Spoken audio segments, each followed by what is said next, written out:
咁我哋從細到大都聽講咧，食物要煮到軟爛先，要好消化先養胃啦。咁但係咧呢個常識咧，對好多中老年朋友嚟講咧，可能隱藏咗一個血糖陷阱。你以為對身體好，未必係身體真正需要。試想下，一碗煮到開花嘅紅豆沙，同一碗粒粒分明嘅紅豆飯，你食落去血糖嘅反應會一樣咩？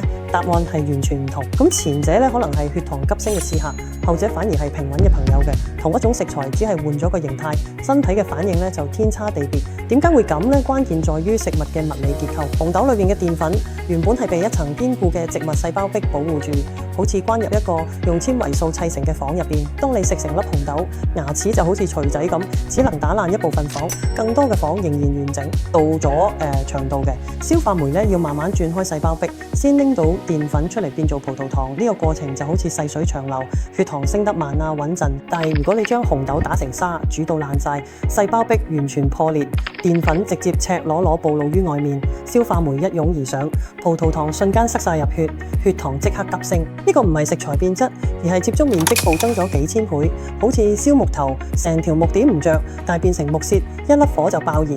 食物一樣道理，形態一變，反應速度完全唔同。咁所以真正冇養生智慧咧，有時係要懶少少，唔好將所有嘢咧都煮到稀爛，唔好將所有嘢咧都打成溶啦，俾翻啲工作你哋牙齒同腸胃去做啦，而唔係全部交俾破壁機同爐火。能夠食乾咧就少食稀，能夠食成粒就少食碎，俾食物保留翻嘅原本咁樣，你嘅血糖先會保留翻佢應有嘅穩定。豆煮熟就得，唔使煮開花；飯煮軟就夠，唔使煮到爛。